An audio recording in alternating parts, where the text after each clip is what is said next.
धन धन सतगुरु तेरा ही आसरा।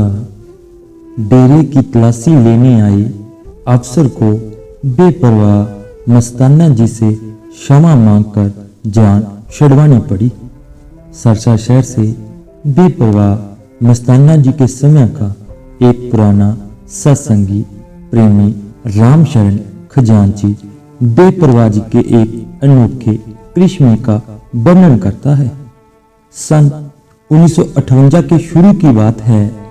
बेपरवाह मस्ताना जी उस समय डेरा सच्चा सौदा किकरांवाली तहसील नौर जिला हनुमानगढ़ में ठहरे हुए थे। सर्दी के दिन थे। डेरे की चनाई नहीं थी, गारे की लपाई हुई थी। उस दिन सर्दी बड़ी जोरों पर थी, इसलिए छमछा मस्ताना जी ने डेरे के अंदर लकड़ियों का धोना लगा रखा था। गांव के ही किसी आदमी ने पुलिस थाने में जाकर झूठी शिकायत कर दी कि मस्ताना जी बलोचिस्तानी के पास नोट बनाने वाली मशीन है जो सारी सारी रात चलती रहती है और नीले नीले नोट रोजाना छापती है। यह सुनकर वहां के अधिकारियों ने भारी पुलिस सुरक्षा बल लेकर डेरे को चारों तरफ से घेर लिया। घट घट के जाननहार बेपरवाह मस्ताना जी महाराज ने संगत को पहले ही बता दिया था कि पुलिस आने वाली है। हर एक पुख्ता रहे बेपरवाह जी भी गुफा से बाहर आकर बैठ गए। अफसर ने डेरे में दाखिल होते ही हुक्म दिया कि डेरे से कोई बाहर न जाए। फिर वह अफसर बेपरवाह मस्ताना जी के पास आकर पूछने लगा कि नोट कहाँ है। इस पर मस्ताना जी ने कड़क कर कहा, नोट देखने है या नोट बनाने वाला। अफसर ने कहा कि मैंने तो नोट ही देखने हैं। बेपरवाह जी ने फरमाया, भाई नोट देखने हैं तो नीचे गुफा में चला जा, वहां मशीन चल रही है और नोट बन रहे हैं, जाकर देख लो। पुलिस अफसर ने अपना पिस्तौल भरकर अपने हाथ में ले लिया। वे गुफा में नीचे उतर गया। वहां उसने देखा कि सांप और नेवला आपस में लड़ रहे हैं। डर के मारे वह बाहर भागकर आया। वह शहनशाह मस्ताना जी से कहने लगा, आपने नीचे सांप और नेवले पा रखे हैं, मुझे मरवाना था क्या? इस पर मेहरबान मस्ताना जी मुस्कुराते हुए कहने लगे, तू पुलिस अफसर है और तेरे हाथ में पिस्तौल भी है। अगर वे सांप व नेवला तेरे को काटते तो तू उनको मार सकता था। दोबारा नीचे जाकर देख, मशीन बंद हो चुकी है और नोट बन गए हैं।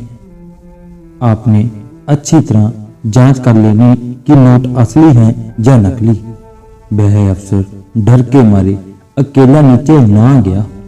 वह अपने साथ 5 सिपाही बंदूकों समेत तथा एक सिपाही बैटरी लेकर नीचे उतरे।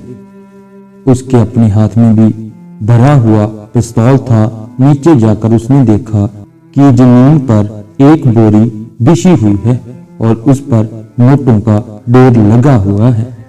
उसने इधर उधर गुफा में सारी जगह देखा, पर वहां कोई नोटों वाली मशीन दिखाई नहीं दी और ना ही कोई नेवला व सांप था।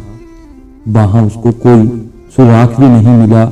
उसने अपने साथ वाले सिपाहियों को बाहर निकालकर निगरानी करने के लिए भेज दिया और कहा कि यह भी देखे कि सांप और नेवला किधर गए हैं। उसने आप कुछ नोटों के नंबर नोट किए और उनमें से कुछ नोट उठाकर अपनी जेब में डालकर बाहर आ गया।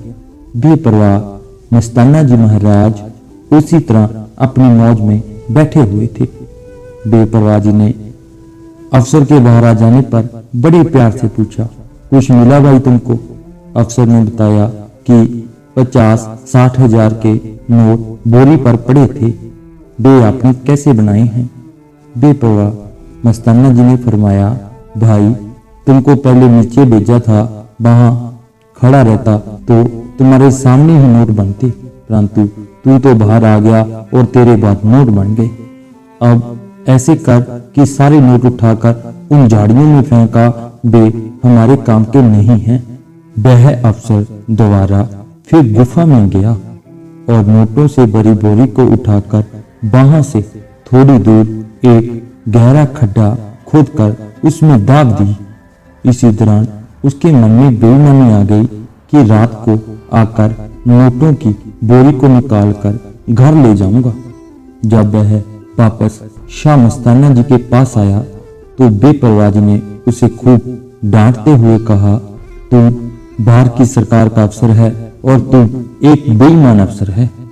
तुम्हारी सरकार किस तरह चलेगी? हमारी अंदर की सरकार सब कुछ जानती है कि तू पक्का चोर है। अब तू हमारा मुजरिम है। तुमने अपनी जेब में जो नोट छिपाए हैं वे बाहर निकाल दे।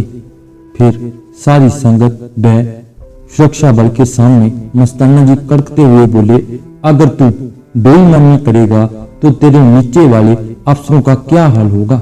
अगर तू ईमानदारी करेगा तो छोटे अफसर भी ईमानदारी करेंगे। बेशर्म के मारे जेब में हाथ डालने से हिचकिचा रहा था क्योंकि उसकी चोरी पकड़ी गई थी।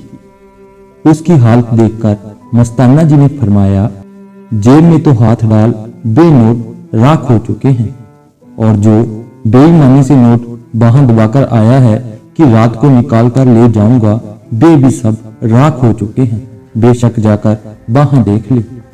जब उस अफसर ने जल्दी से जेब में हाथ डाला तो उसकी जेब से राख निकली।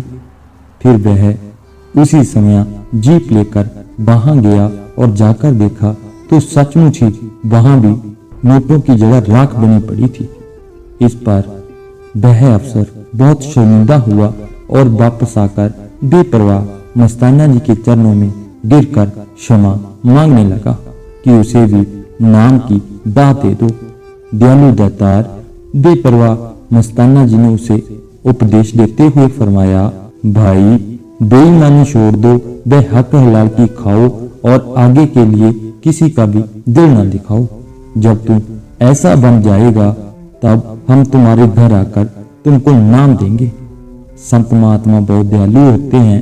वे सभी लोगों पर ही अपनी रहमत की वर्षा करते हैं, चाहे वे किसी भी तरीके से उनकी शरण में आता है। बेपरवाह मस्ताना जी के अजीब खेल को देखकर उस अफसर का अहंकार चकनाचूर हो गया। अब उसके मन में दीनता नम्रता आ गई। दीनता नम्रता प्रेम ही तो मालिक को पसंद है। बेपरवाह जी इस पर बहुत खुश हुए और उन्होंने क्षमा करते हुए फरमाया, भाई तुम बाहर जाकर कहोगे कि हम गरीब मस्ताने के पास गए थे और वहां से खाली आ गए हैं। हम इसलिए तुम्हें खाली नहीं जाने देंगे। तुम्हें सावन शाह साईं के इलाही खजाने से जह इनाम देते हैं। जह कहकर बेपरवाह जी ने अफसर को 100-100 रुपए तथा सभी सिपाहियों को 10-10 रुपए के नए नए नोटों के हार पहनाए। इस प्रकार वे सभी कुल मालिक बेपरवाह सतगुरु जी का जस करते हुए चले गए। धन धन सतगुरु तेरा शी आसरा, धन धन सतगुरु तेरा शी आसरा।